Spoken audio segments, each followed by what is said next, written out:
How do we know if we really are getting something that aligns with beliefs under this umbrella of cruelty-free design and non-toxic design and so forth? Like, what are we looking for? What components are important? What components aren't important? And so forth. I think it's baby steps because then you can just overwhelm yourselves and do nothing. But if you're going to start anywhere, I think starting with the bedroom is easy. And to me, the bedroom is probably the most important space in a home because we spend nearly a third of our life there. And it's when our body is healing itself. When we sleep, our body is healing ourselves. We're cleansing out all our toxins. So what we surround ourselves with in our bedroom to me is so important. Hey, y'all, you're listening to the Designer Within podcast, episode number 46.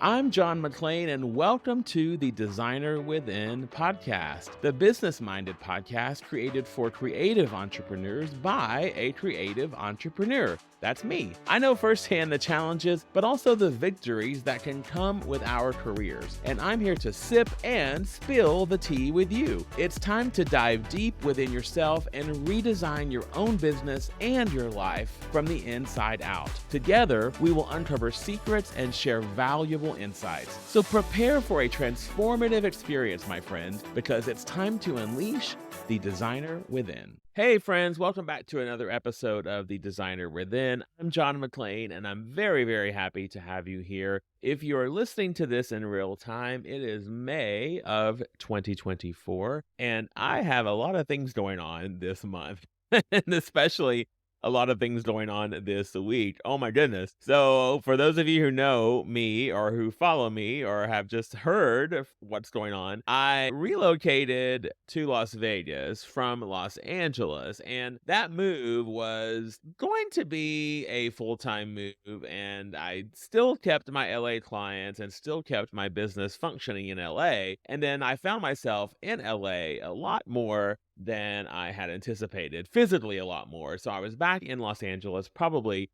at least once a month working with clients and working on projects and just doing business things in LA. So, long story short, we kept our home in LA, my husband and I did, and we just came to the decision that our lives are fully in Los Angeles and decided to move back to Los Angeles. And so that is what has happened. So, if you're wondering why there is a missed week in the podcast episodes of last week, that is the reason why. We were in the midst of physically moving from Las Vegas back to Los Angeles, but we moved back into our house. I love this house, and it is the house that I actually redesigned prior to moving. And you can go on to my website or my Instagram page and see the house. It was a true labor of love. I called it the Modern Loft Bungalow, and it was one of those projects that, we bought this house during the pandemic, and of course, being a designer, you guys know how it is. I decided to renovate it completely. So we bought a brand new house and then gutted it completely, but we decided to move back into the house and back to Los Angeles full time. So here we are. Thanks for your patience in missing an episode last week. I am back in full force and so happy to be here with you. And head over to my Instagram page if you want to kind of keep up with all of the shenanigans there. Also, I just wanted to mention, if you are enjoying the podcast and finding some great benefits from it, please share the podcast with a friend. Please share it with a colleague. I'd love to get the good word out about helping other people in the industry. It is just a great way to share the information inside of the podcast, which is the whole entire reason that I created this podcast, was to share information, as you all know. So please share the podcast. And if you feel so inclined, I would love it if you could leave me a review on whatever platform you listen to the podcast on. All right, that is the homework out of the way, and I have a great new episode for you today. On today's episode, I have Deborah Dimare. Deborah is an interior design consultant, author, educator, and pioneer of the ethical wellness design movement. She specializes in furniture and decor that is non-toxic, vegan, and designed for optimal mental and physical wellness. Chemicals and animal-based furniture and decor can trigger physical and mental illness, she says. Deborah feels that our environment has a direct effect on our health. Deborah was a design consultant on TLC's In a Fix, and she has been featured in AD, Hollywood Reporter, Forbes, Better Homes and Garden, and Dwell, just to name a few. She has also appeared on the Today Show and has authored a book on healthy and humane design. So, this is a great episode if you are interested in the vegan and non toxic, cruelty free design movement. And Deborah really is passionate about it. She is a pioneer in this industry, and we are going to dive into her philosophy behind that, what she offers as her teaching mechanisms for you and for consumers as well. So, sit back, relax, and enjoy this very informative episode with Deborah Dimare. Deborah, I want to welcome you to the Designer Within podcast. Thank you so much. It is a delight to have you here. I was just chatting with you, and we haven't actually had this discussion on the podcast before, which is why I wanted to bring you on. This is so relevant. It's a timely discussion anyway, but especially these days when I feel so many more people, designers and consumers in the world, are becoming more cognizant of non-toxic design and vegan design and cruelty-free design and all of those things. So we're going to dive deep into that, why it's so important to you, all of those things. But before we do that, they heard my official quote unquote bio of you before we started, but can you tell everyone in your own words a little bit about your past and how you became a designer and then how you sort of morphed into this movement that you're in? So I have been designing now, oh gosh, over 22 years or so. And I have had no formal training. Everything was organic. I am the mother of twins, and I was a full-time mom until my children went into kindergarten and first grade, actually. And then I said, okay, I'm ready to start working. And I was looking for something part-time because having twins is, a lot. And I decorated a friend's home as a favor. And that is how my business started, quite honestly. Her neighbor called me, then her cousin called, and then the cousin's cousin called. And I was telling everyone, hey, listen, I've never been to school. I don't have any formal training. And no one really seemed to care. And it was interesting because I screwed up a lot, but I also learned how to surround myself with people that were much smarter than me and have the technical background, which I lacked. I had the creativity, I assume, but I lacked the technical background. So my business, I was really just thrown into it. And a couple of years later, I became a designer on TLC, which really catapulted my company and my career.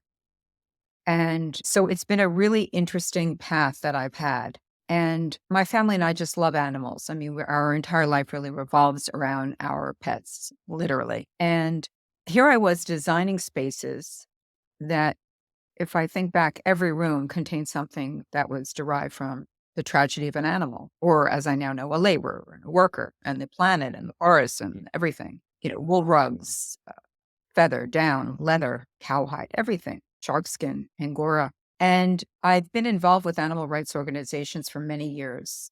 PETA, Farm Sanctuary, Mercy for Animals, Woodstock Sanctuary, Catskill Sanctuary, so many of them, because I'm such a believer in helping to save animals and bring awareness to their horrible treatment. So here I was on one end, doing all this work for these animal rights organizations, and on the other, buying leather.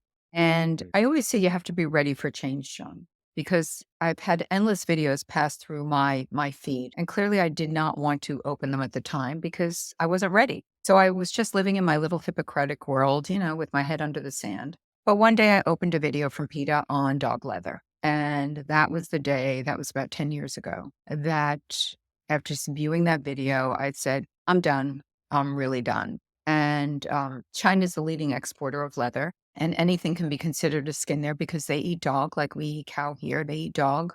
So dogs are skins. You could have a leather sofa that could be dog skin. It's a true reality. It could be kangaroo skin. I mean, I think Nike got busted with that one when they called it K leather and they found out it was kangaroo skin. For me, that was the turning point. And what was really interesting, what happened after that, because I said, we are no longer using anything derived from animals. So we got rid of wool, we got rid of leather, we got rid of fur, down. I mean, we think about it, all the things that are in our furniture. So it was a learning curve for me, a tremendous learning curve, because a lot of the vendors had never been asked these questions before. When we would order a sofa, they would say, well, we're using vegan leather, or we're using a GOT certified linen or something. And I would say, yeah, but what's under the sofa? Oh, well, we don't know. That's all I need to know. Is there down? I don't know. You're talking 10 years ago. And I had to learn a lot. And what happened was, about a year after, I get an email from a designer in Australia, and she's asking me all about vegan design. And I wrote back to her, I said, how did you even know that I'm doing vegan design? And she said, well, you're number one on Google for vegan design. I said, I am? Because I was so busy trying to just write articles and have, just starting to build awareness to people. I wanted people to know what I was understanding and learning every day. And so I really became a pioneer, which I laugh at, but I was the pioneer in vegan design. And we then developed a course for designers and consumers on vegan design. And it's been taken in almost every country, which to me is also incredible. We had people from Saudi Arabia taking the course, places that I wouldn't imagine would be of interest. And so we started the course because so many designers were contacting me, and my assistant was like, Deborah, we need you to just make a course. We don't have time to respond like this anymore. And that just kind of led to everything. And it was really a huge rabbit hole because I quickly discovered that it wasn't just about animals. It was about child laborers. It was about workers. The average tannery worker in India dies at 55 years old.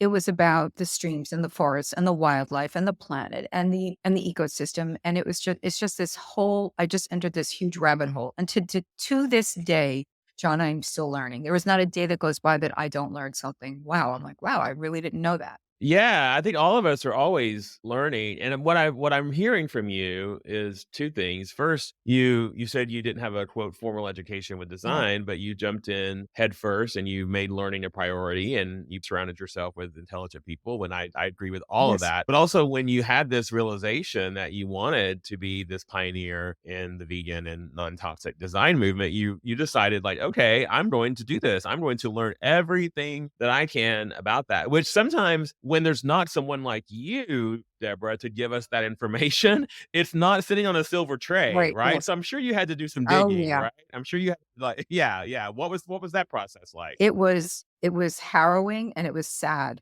because I then wrote a book called Vegan Interiors. And the research for that book, we would have to call places, for example, in Texas that sell snake skins and crocodile skins, pretending that we wanted to order them. I was practically crying on the phone because they would say, well, if you want one with less scars on it, it's this price. And if you want one with, no scars on it. So it was very hard emotionally for me, but I just kept saying it's all about bringing awareness. I think if people know it takes 8 cows to make a sofa, typical sofa, 8 cows. And people say, well, they use Mhm. the meat. No, no, no. That's a completely different industry, completely different industry. So don't convince yourself and feel less guilty because you think that they're using it for meat, which is also the cattle industry. We can't even go into that because that's a whole nother subject. And that is also despicable. But over 150 billion animals are killed yearly for their skins. So 8 cows to make one couch, a Wow. feather down. I mean, just learning about what goes on in these industries for animals. And again, it's not only about the animals, John. I mean, we got a hold of an animal handler sheet for crocodiles, what they have to sign off on: drug addiction, cancers, respiratory issues because of all the toxins and chemicals that they use, and also for the emotional distress that they undergo having to slaughter these animals. Wool, Yeah. I see responsible wool now. I swear I want to like wring the neck of every store that carries that tag. There is no such thing as responsible wool. It's complete crap. It was a Mhm. great marketing move by Oh, Patagonia because they got busted for something called mule sing, which is it's an awful tactic they use on sheep. And that's when sheep are, what they're doing now is they're breeding sheep, merino wool. They're breeding them to have so much wool on them that they can barely stand. And because there's wow. so much wool, they get maggots. So what they Ugh. discovered was, and every sheep is not an animal, it's just a number, it's money. So what they've discovered is if they remove the skin by their hind area, it scars over, and that's where the maggots can't go. But they were doing that with crude knives on sheep, and they do it like in a merry-go-round, boom, boom, boom, boom, in places that there's no regulations on anything. So they got busted with videos of that. They got busted with downers where they take the sheep and if they have a broken leg, they throw them into a pile and they're still alive and all these terrible things. So they came up with responsible wool, which is ludicrous. Same thing with Mhm. responsible leather now, you see, which doesn't even make sense because how could it be responsible? It's a skin from a dead animal. I had to really try to separate my emotions from it and say, for me, I really believe that most people, if they cared about animals, if they cared about themselves and their families, they would reconsider their choices because all these skins and animal products are loaded with chemicals, loaded, and they don't just disappear when they come into your house. So if we want to appeal to a person's just about thinking about themselves, and let's say they don't care about animals, well, at least think about yourself and your family. What are you doing when you're bringing in a down pillow? It's loaded with pesticides, allergens. Do you feel like the industry, you mentioned sort of this marketing side of things, and I find that very fascinating. It's almost like when you pick up a box of cereal and it's low fat. Well, low fat compared to what, Right. right? And I kind of get that is what you're going after here. And we see sustainability is becoming more prevalent, et cetera, et cetera. But what does one do to dig deeper when they're seeing these labels? And you get, maybe someone doesn't know, and I want to talk more about how we do know, but how do we find out more from this vendor? So say a vendor says, "Oh yes, we are cruelty free, we are, an advocate for this, and we do support this," and they come up with some term, some generic term that sounds light and fluffy and fabulous and wonderful, and we're like, "Oh my gosh, I feel so great." When you dig a little deeper, you're like, "Oh, that's actually means nothing," really, when you go below the surface. So is it just about asking the vendor? Is it just about, do you need to come to them with statistics and No, no, and and and you go can, to them and say, I'll give you a "What good, do you I'll do?" give you a good example. Pottery Barn, it's very Okay. hard retailers to find completely vegan sofas. Now you're finding them more and more, but also ones that are very comfortable. It's difficult because it's missing the feather. So Pottery Barn came up with a great sofa. I love it. I think it's called the Cloud Sofa. And it's so cushy and soft and it's completely vegan. So I went to the store here in Miami and they were telling me how it's vegan, this and that. And I was like, this is awesome. So then when I was in New York with a client, I'm like, I want to show a client this sofa. I go in the store and I'm like, where's your vegan sofa? She's like, we don't have all our sofas contain down. I'm like, well, what about this sofa here? And I showed it to her. And this woman, got lucky with this salesperson. She said, give me a minute. She was gone 30 minutes. I thought she completely forgot about us.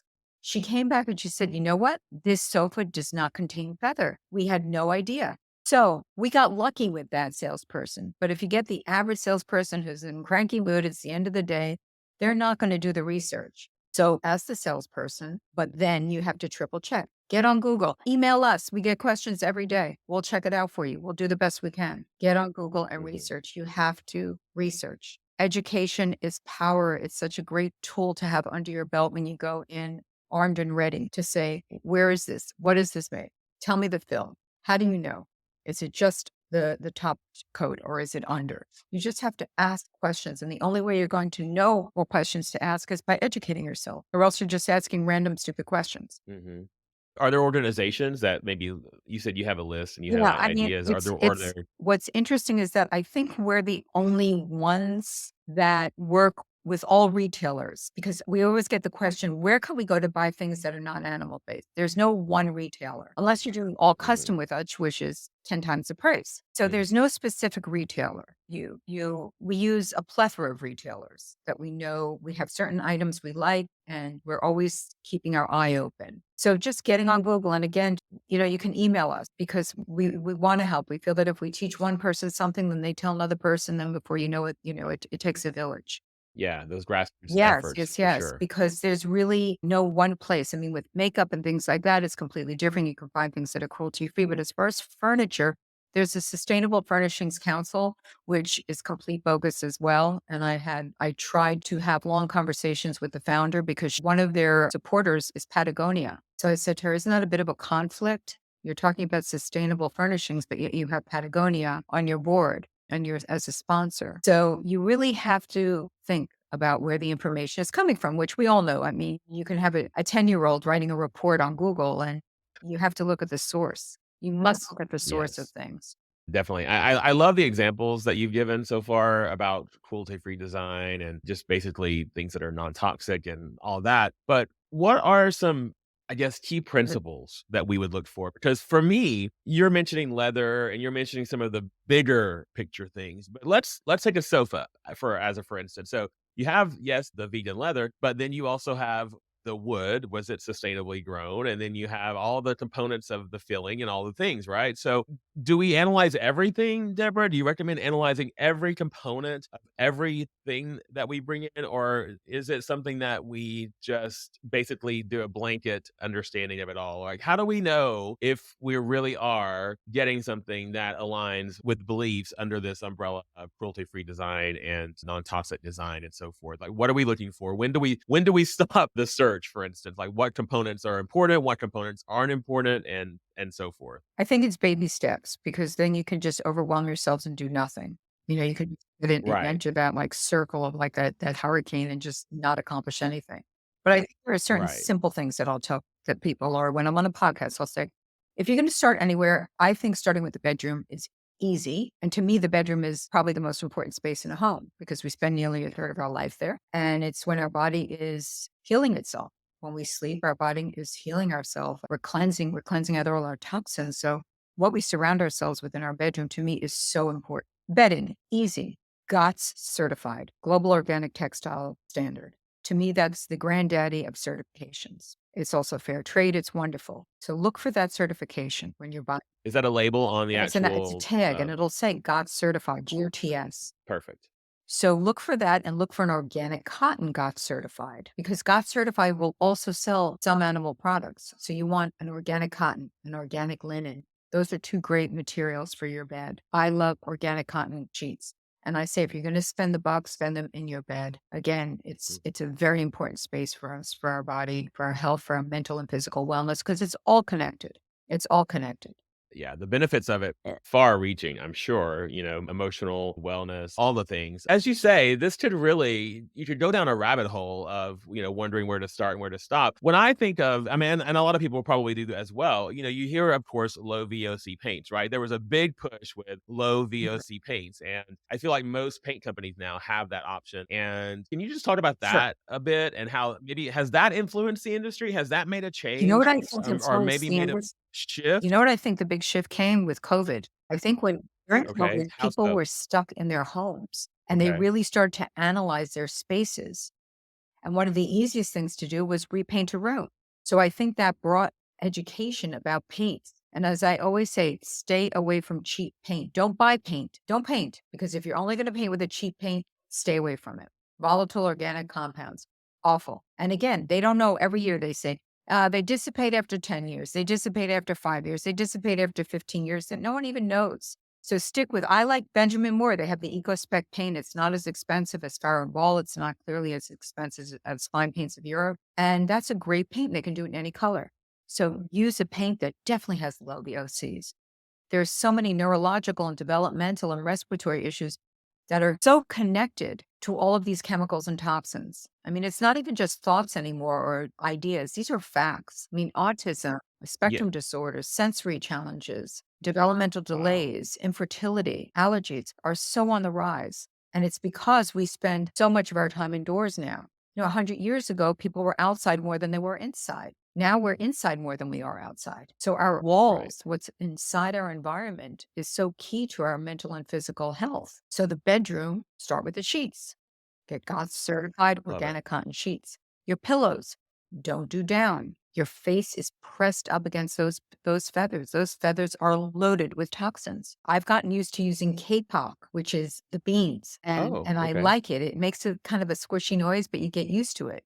You can also there's all Okay, there. haven't tried that before. You could just try. There's also like hypoallergenic fillers. Like I prefer, believe it or not, using a petrochemical as opposed to using a feather, Mm, which sometimes you have to choose. Rugs. I'm not going to use a wool rug because that is loaded, loaded, loaded, loaded with pesticides. So if I have to do a poly or a nylon, okay. But of course, I'd rather have an organic cotton, which would be ideal.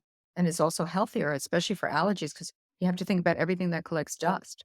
yes. And did we start with our children's rooms? We start in the nursery? I mean, Obviously, obviously, bedrooms are important, but obviously the space would be to start young, oh right? yeah. In your children's room. Yeah, I mean, the place to start is the nursery. If you have that luxury, start in the nursery.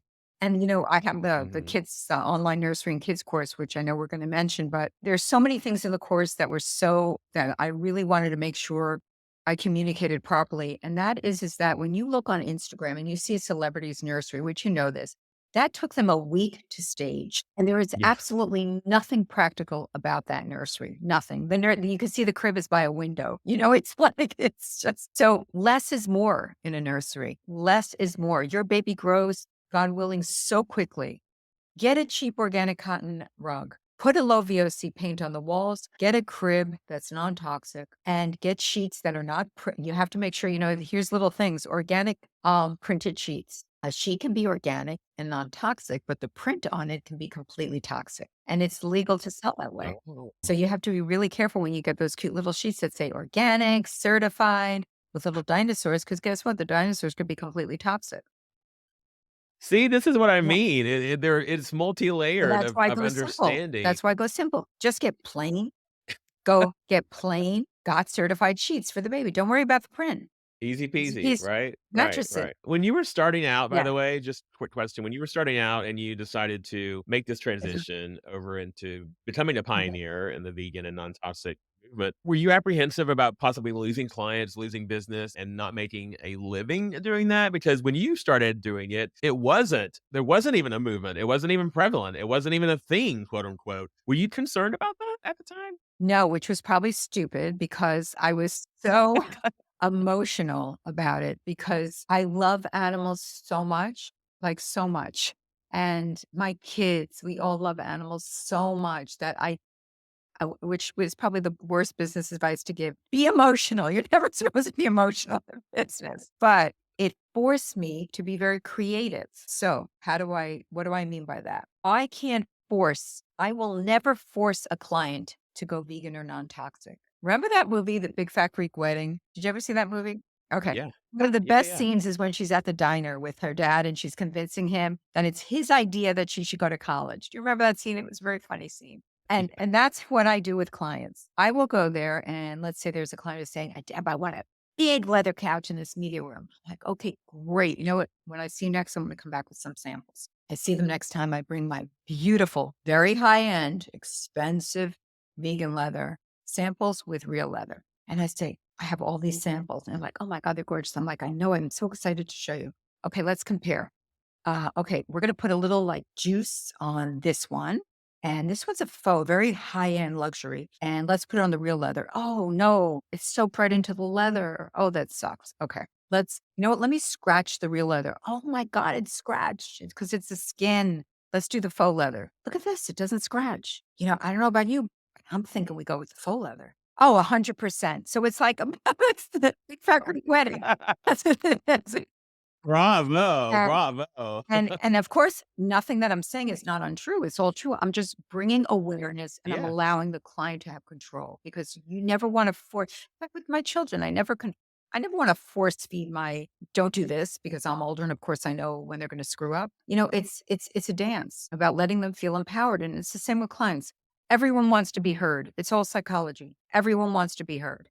So, I love that philosophy. really, Great. Do everyone you wants find to be people heard. come to you now actually asking for it, now that it's actually becoming more mainstream and more known and you're becoming more known for it? Are people saying, "Yes, I want to work with Deborah Yes, yes. because Now I she is." get clients from all over. They want How nice is that, right? That has her. to feel great for And you. both and most of well, it's interesting. Some of them are vegan. Most of them Mhm. are about the chemicals. For me, when I'm talking on a podcast, if you want to just focus on chemicals, I'll do that because guess what? The end game for me is saving animals and workers. And that is how It's a it's If you win-win. are vegan and we're going to talk about vegan, terrific. Because it's all connected. It's also look, and this is all sensory design. I design spaces for people with neurological issues like autism. And there's no way that you can design a space for someone with autism that has the smell of leather, the smell of wool, the texture of wool. You have to design a space as clean as possible. Someone in the spectrum of autism, their sensitivities are just much more exacerbated than ours. We have the same sensitivities, but for them, it's stronger. So this is Mhm. something that I've kind of always done, but now it's labeled. Very cool. You mentioned the pandemic earlier, and something popped into my mind. Also, that happened, I feel, during the pandemic is that people were ready to change their homes and maybe they didn't want to bring a designer in or wanted to do it cheaply. So they ended up buying all of this basically cheap furniture full of formaldehyde and all toxins and so forth. And then when they start falling apart, here they go to the curb, right? And so our landfills Mhm. are full of these things and all of that. So it's just this cycle of people, buying something for the price and then not understanding that quality furniture, quality furnishings last longer, of course, but there's so many more benefits of it, as you say, for your physical health, for your mental health, More right? And it does take a certain type of client to do that, to understand that and to really soak that in. And I always say, client, they don't know what they don't know, right. right? And it's up to us to educate them. And I love that you're doing that, and I love that you're providing a way for other designers to do that as well. Have you gotten any pushback, any resistance from, first of all, have you gotten any pushback from clients? And if so, what did you do? And have you, secondly, part of that question, have you gotten any pushback from designers or other people in the industry as you are spreading the good word that you have? From clients, no, I haven't Yeah. because especially think about my avatar. I mean, we have well, I shouldn't say I have many avatars in in my company. I love doing virtual designs and I do them personally, and those are inexpensive because I'm so happy when someone comes to me and wants to healthy, kind space. So I always am able to work out something with them. So that's one thing I do. And I do that on the side. And I just love doing it. And then I have the ultra luxury client, which is a completely different animal. And many of them that come to me, they're very into health and wellness. So they love the whole aspect of low chemicals, of the psychology of a biophilic, clean, harmonious space. Because, I always say it's amazing because I'm helping you design a space that's free from tragedy and despair. The energy, which I'm such a believer in energy, is good, clean, beautiful energy. And I think that resonates with people, even if they're not really super, super deep. I think that does resonate with a lot of people that there's good energy in this space. There's no bad juju. So from clients, I really haven't gotten that. And from the industry, I've not gotten that. If anything, I think it's been interesting for designers, especially new designers, because I always say you must develop a niche. You must, or you will just drown out in the sea of other designers. However, having said that, we must work together. I'm always telling designers there should be no competition. We had a project, my associate had a project in Zurich, and he's like, I need a team. I said, wait a minute. I know that we have people in Zurich that took the course. He connected with someone in Zurich that took the course. So there should be no competition. We all work together. Oh, you said 2 things. That is, I love exactly what you just said. You gotta find a niche, and you have to make yourself stand out in the sea of designers because, yes, everybody loves interior design, but what makes you special? What makes you unique? And you've definitely found your niche 100%. And the other thing is too, is like having this abundance mindset of we all win, we all are raising each other up and helping one another. I love that. And I'm sure there's a sense of that too when you're doing what you're doing, right? I'm sure there's this wonderful, good feeling just in general that not only are you helping your clients, but you're helping the world, right? How do you explain that? What good vibes, what good feeling? Because I'm all about, as you say, good energy. I am as well. And I love when things are far reaching, when not only does my design philosophy affect this client and that client's family, but then those arms where they start to reach out into other places. And maybe that client can start to educate his neighbors and his friends and family about those things, right? Does that have an influence on you as Oh, well? How does that make it you makes me feel? feel so proud. For example, one of the first people that took the course in the very beginning was a woman named Chloe Bullock, and she's out in London. Chloe just wrote a book on vegan design. She has formed an organization of other people that have taken the course. And in London, they have their own group that are promoting vegan design. And when she called me, we had a Zoom call and told me about her book and how she's getting all these sponsorships and endorsements. I was so proud that look at how this, just from an idea, has spread.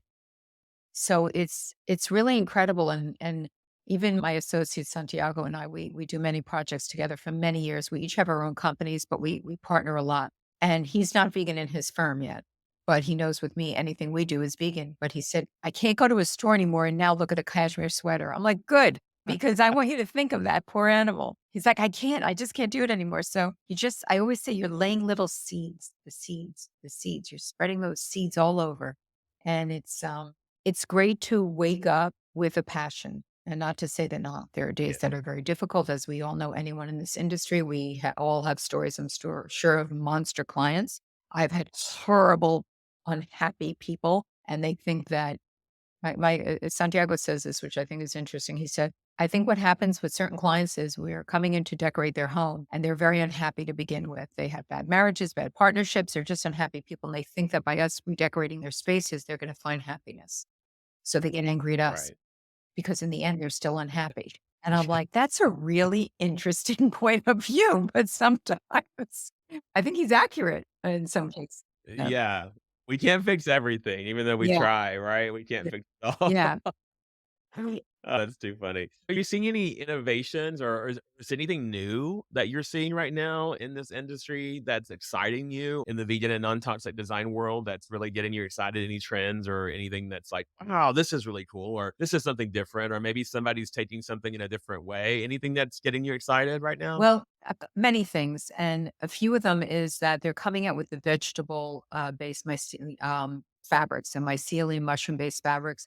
They're not there yet, but they will be. And they're not there yet because they're still not malleable. They're hard, they're coarse, and they're loaded with chemicals. Because when Mm, you take, for example, the cactus leather, right, which you might have heard of, it's loaded with chemicals. It's mhm. cactus. How do you make it soft? You have to laden that thing with chemicals, or else it's still going to be hard cactus. But I think that that's on the cusp. So I think that's very, very Okay. interesting. And I just think the whole aspect of I'm being interviewed so much all the time, and I feel very, very fortunate. But I think I'm being interviewed because people are now interested and they're calling it different things. I was interviewed about a month ago for a magazine and they wanted to talk about emotional design. They're giving everything good names, which people connect with, little good Yeah. sound bites. So emotional Yeah. design is to me when we're talking about slowly procuring our environment and our home. So it's evolved over time and making it clean and beautiful and good energy. That to me is slow design. That's also emotional design. That's also vegan design. Mhm. That's also healthy design. It's all connected. So I think the buzzwords have connected with my philosophy of design. And I see that more and more. And that's very exciting. Yeah, I was at market, I think it was last market or the market before at High Point Market, and I saw a corked sofa, like a Yes. fabric. The Yes. fabric was corked, right? And I thought, how interesting, right? But I think the marriage that you have to find is marrying functionality and practicality while still adhering to these vegan and Yes. non-toxic principles that we're talking about, right? So it still has to function Yes, it is. well. It still has practical. It can't just have all of these other great characteristics and not work for our No, client, no, no. right? It's, And for example, if I'm doing a living room and it's a family where the kids and dogs and this and that, I'm not about to do a cotton sofa. It's like, so I'm going to do a sofa that's, a perennial or something like that. Maybe, a fabric that's Okotex certified, not GOT certified, but durable. And they have those. They have okay, a lot of right. those. And I'll Well, choose a carpet that is not cotton. I'll choose probably a nylon because they have kids and they have dogs. mm, And so that's my starting point. My pillows obviously are easy. Throw pillows are easy, but the paint is easy. The lighting, I want to make sure the lighting, lighting to me is also very important. I can't stand all these bright white lights in a home. I think they're terrible for our brain and the psychology of everything. They're just hard. They're terrible. So I like to focus on lighting as well. It's all connected. definitely all connected. You hit on something there that I exactly what that's where I was going with it as well, because we have a lot of families, a lot of busy families with, kids with dirty hands and did cookies on their Yeah. fingers and all those things, and that's where the parents' minds go there, right? Like, "Oh my gosh, how am I going to adhere to these?" I want to be conscientious about these factors that you're telling me about, but how do I also keep a clean home, and are there ways to do that? And that's the part for me that I feel would require the most education. I remember I did a home, it was a traditional home a few years back, and it was, all light colored fabrics and all the things, and there was a family that lived there, and I got so much flack from the public about putting these into a client's home, and it was just this general misknowledge of the public of thinking that light colored fabrics do not belong in any sort of family environment, any sort of environment where, they have to be Right. kept clean and on a regular basis, right? But you're saying there are ways to do that. Absolutely. Absolutely. It's all about the fabric and the durability. I mean, things like that are common sense. I had a family in the nursery. She wanted to put like a white shag rug. And because we found an organic cotton one, she found one. I said, "Are you kidding?" I said, "There's going to be poop, vomit, and everything on that carpet in a week." Like, it's, Right. but you have to be practical. But yeah, light colors are beautiful. Of course, they can be durable.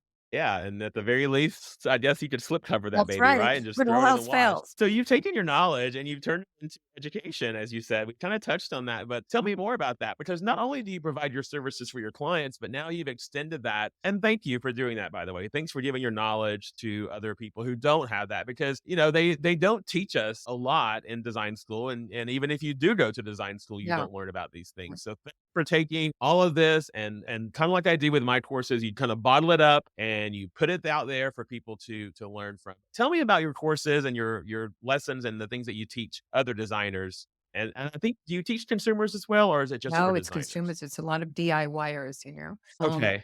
Okay. So I have a newer course which is about designing spaces for kids and nurseries. And that course to me is more dated. And quite honestly, John, it's for everyone. It's not just for kids' spaces. It's the same rules apply to all spaces in a home. But I just focused on this because I felt that there was such a need for it. And I really, really like this course a lot because I have so many great experts in the field. I have the founder of Neuropedic Mattresses. I have Lisa Bronner from Dr. Bronner's Soaps. I have a sleep expert. I have an occupational therapist talking about sensory design. And it's a great course. It's only 2 hours. I made it, none of us have time. And you can take it Right. when you want. It's great for consumers. It's in layman's terms. I'm heading the entire course. And I also teach you how to design, how to put together a room, how to put together fabrics and placement and layouts. And I give my thoughts and my opinions on how I start a room. And I love this course so much. And it took over a year to put together. I think it's a really, really great class. I really do. I've been getting great feedback from it. And I think people are have great takeaways from it. And it's easy. It's easy to understand. Great. And then you're offering for everyone listening to the podcast, I believe you're going to offer a special for Yes, everyone. Is yes. that correct? Yes, anyone who uses a coupon code that's specific to you, gets 40% off the Okay. course, which is great because the course isn't even expensive to begin with. Okay, and we'll put that in the podcast notes for everyone. I think the code is the designer within, and you can get a discount code for that. That's great. I love this message that you have and the message that you're spreading. I love that you have this passion about it. And what I hear and what I know to be true for myself and for you and for everyone else is when you find that passion, when you find that thing that you believe in, when you believe it wholeheartedly and you throw yourself into it, it doesn't even, number one, it doesn't feel like Well, work. And number two, everything else just flows so naturally. The right people come to you, the right clients come to you, the right opportunities come to you. And you never, ever, ever, I always say selling is serving. And what you're doing is definitely a serving model for sure when you are providing this to other people, when you're providing the services that you have. And I'm sure you follow that belief as well. yes. Oh my goodness. Yeah. It's just, I feel, I get so happy when I get an email from someone in Missouri who who has her child's room or wants to do her living room, and she's on a budget, but she wants to do it healthy. She wants to do it a vegan way, and it makes me so happy. You know what I mean? That here I am. This woman now is kind enough and smart enough and educated enough to know that she wants to create a safe space for her family, and that to me says it all. Yeah. You know, and I Isn't that wonderful? I Yeah. think I mentioned to you also before the call, we're starting a video series. Yeah. Yeah, Let's talk so about I that. I own a home in Hudson Valley, New York, which is about 2 hours outside of New York City. I bought this home. It's almost 100 years old. Talk about in a neglected space. I mean, they found a 10-pound beehive in the rafters for the ceiling. I mean, the house was so neglected. We had skunks living in the house, like everything. But it's a beautiful stone Georgian style home. It's on 80 acres. It's just beautiful. It's in a very rural area north of New York City because I'm from New York originally.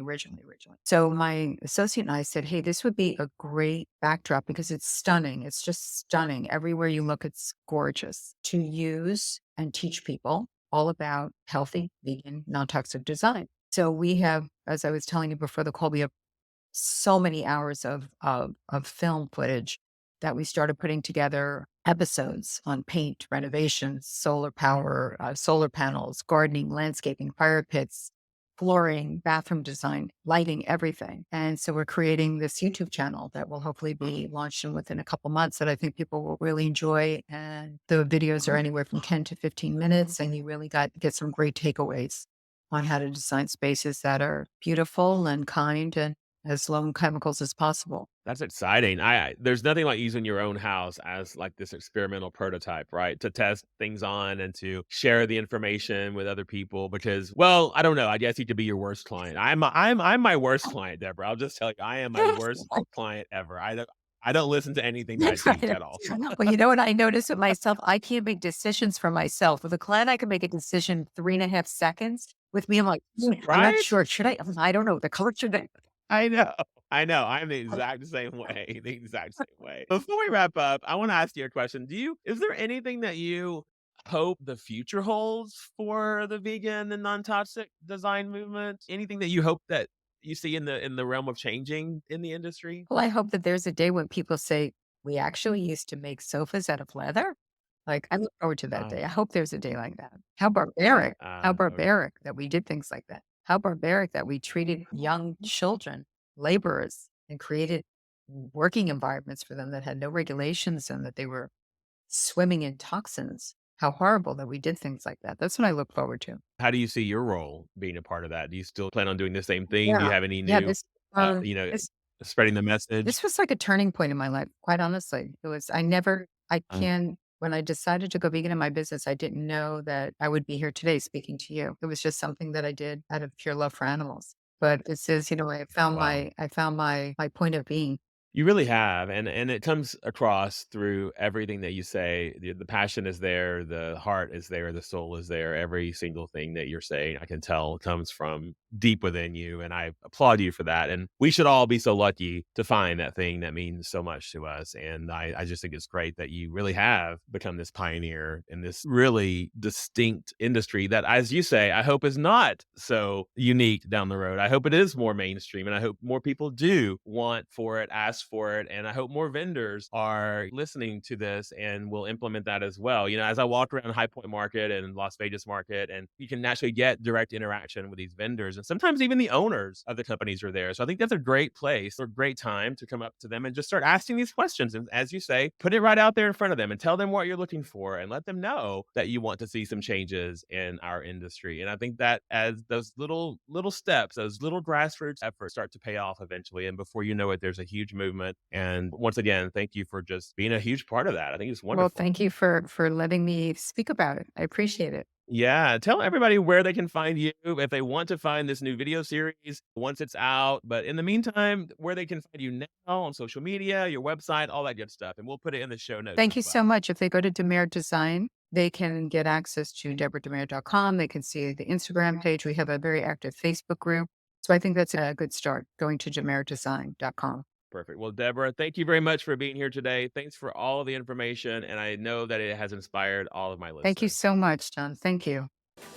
Thanks for sticking with me to the end of the Designer Within podcast. It means the world to me. If you're ready to dive deeper into the topics that we've discussed here, be sure to check out my online coaching and courses program, designsuccessacademy.com. Here I will teach you everything you need to know to run your interior design business, from starting the project all the way to the end, including marketing and pricing your services for profit. And for more information on this podcast, including how to be a guest or my design services in general, go to johnmcclain.co. That's johnmcclain.co. See you soon, friend.